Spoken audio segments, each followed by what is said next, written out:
Hi, so for this video to make any sense, you will really need to have watched the first video about improvising on chords, which you should be able to find on my channel.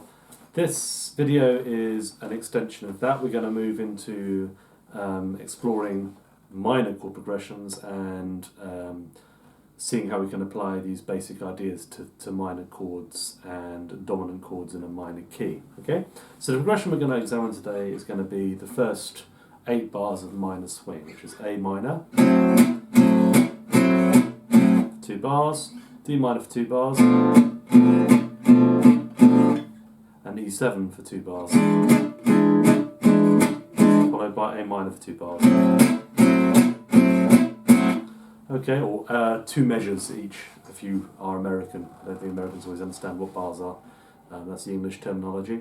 And also, you can also think of that as 2 counts of 4. So 1, 2, 3, 4, 1, 2, 3, 4, 1, 2, 3, 4, 1, 2, 3, 4, 1, 2, 3, and so on. Okay.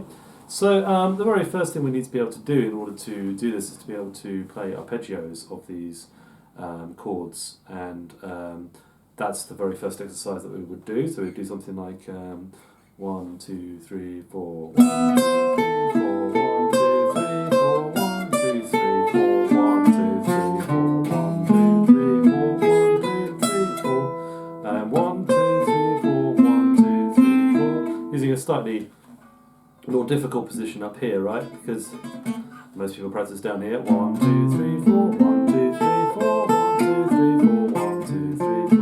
1, 2, 3, 4, 1, 2, 3, 4, 1, 2, 3, 4, 1, 2, 3, 4. Okay? I'll probably practice it in practice a little slower than that, because as you can hear I'm not quite even. So there we go. 1, 2, 3, 4, 1, 2, 3, 4, 1, 2, 3, 4, 1, 2, 3, 4, 1, 2, 3, 4, 1, 2, 3, 4, 1, 2, 3, 4, 1, 2, 3, 4. Okay, that's a good thing to do. Another thing I might point out is that I'm starting to break up the chords a little bit, maybe not always play them in order. And another thing you need to be able to do is you need to be able to understand which one's the 1, which one's the 3, and which one's the 5. So I'd suggest going 1, 3, 5, 1, 3, 5, 1, 3, 5, 3, 1, 5, 3, 1, 1, 3, 5, 1, 3, 5, and so on, just to give you an idea of how to, where each note is in relation to the root of each chord, and that's going to be useful later on.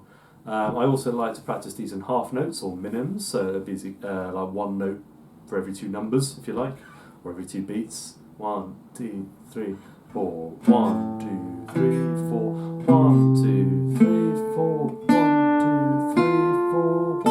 2, 3, 4, 1, 2, 3, 4, 1, 2, 3, 4, 1, 3, 4, 1, 2, 3, 4, 1. That's good just to get you a little bit more kind of flexible. And I like that exercise a lot.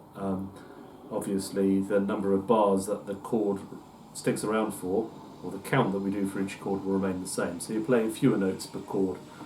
Okay, so having done that, how would we then embellish these arpeggios? And I would say the first way to do it, which is kind of the easiest, would be to use lower neighbour tones, which, as with the major key examples in the last video, would come from a half step below always. So it'll be something like this. Let's go 1, 2, 3, 4, 2, 3, 4, 1, 2, 3, 4, 1, 2, 3, 4, 1, 2, 3, 4, 1, 2, 3, 4, 1, 2, 3, 4, 1, 2, 3, 4, 1, 2, 3.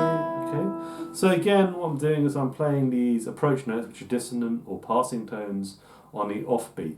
And then I'm putting the chord tone on the beat. It's very good to practice like that. So I'm going 1, 2, 3, 4, and 1, and 2, and 3, and 4. Okay? So, I mean, you don't have to always play them this way, but it's very, very good to get used to putting the chord tones on the beat. I would say that's a good thing to practice. It'll develop your control and your ability to outline the harmony, which is important for this style of music, because it's very outliney.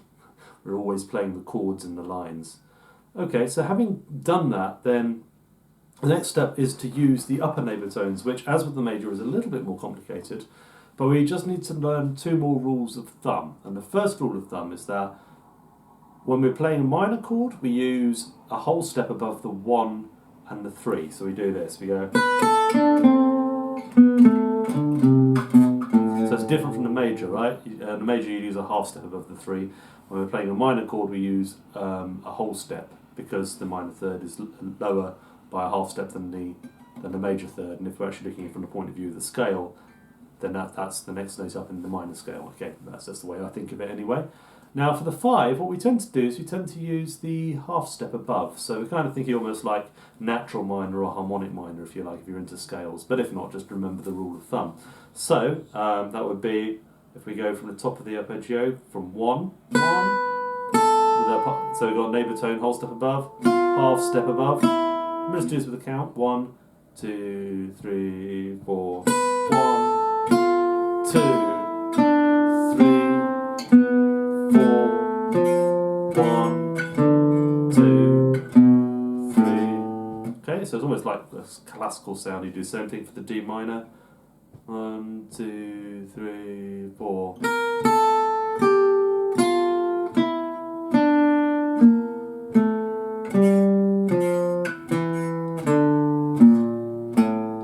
Okay, it's a little bit outside of the key, but I like the way that sounds. Sometimes people will use a whole step above the 5 on a D minor chord because it belongs, the whole thing belongs to the A harmonic minor scale. That sounds fine as well. 3, 4.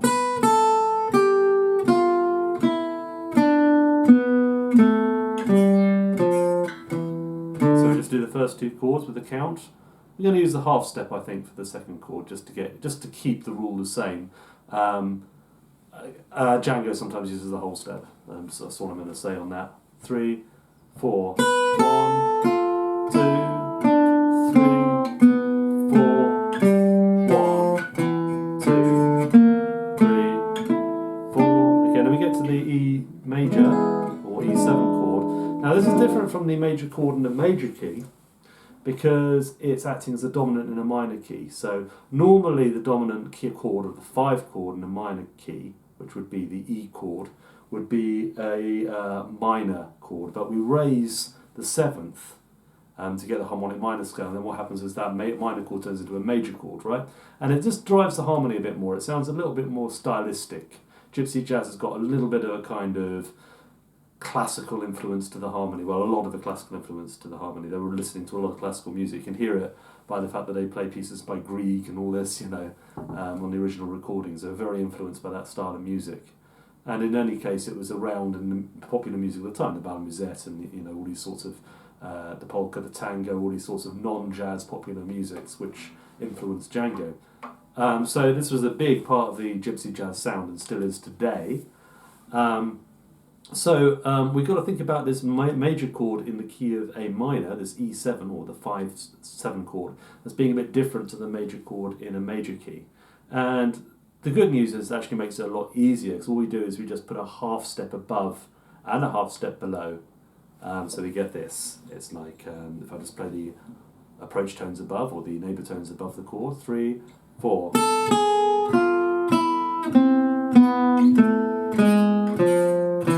That sounds pretty above and below. And that's what you should start getting into, is adding them together, above and below. Let's try and do that through the whole chord progression. 1, 2, 3, 4.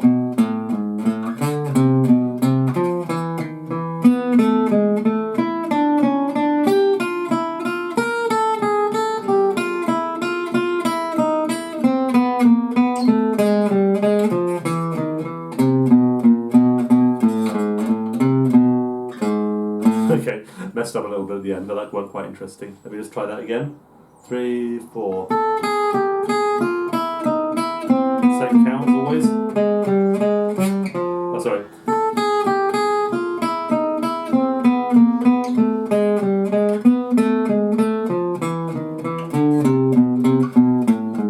Obviously, that's a link I need to do. So, I mean, this is a great thing to do. If you're playing a tune like let's see,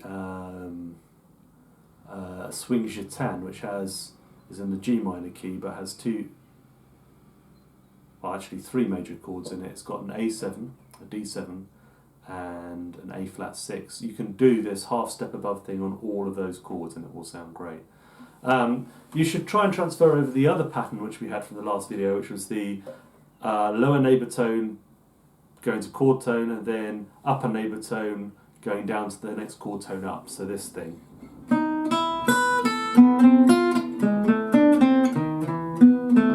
Then do the same thing on the D minor chord. And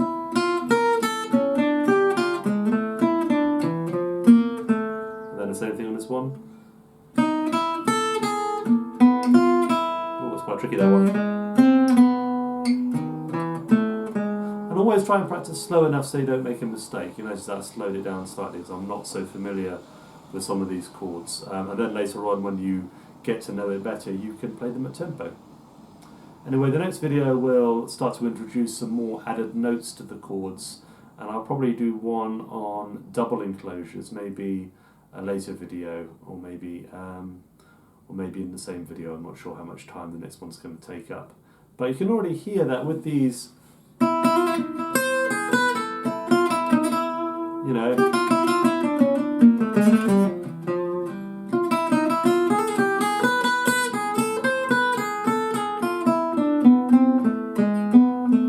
everything I've used there is stuff from the lesson, so you can already hear how we're starting to get these very almost classical sounding lines through the chords that describe the chords, but not slavishly just going up and down arpeggios all the time. That's quite boring to listen to. So anyway, I hope you find that useful, and as always, put any comments below. If you've enjoyed this video, feel free to subscribe, and there'll be more of this kind of stuff along. I'll try and put out a video every week or so, but you know, sometimes it's more, sometimes it's less, so keep your eyes peeled. Thanks very much for watching. Bye.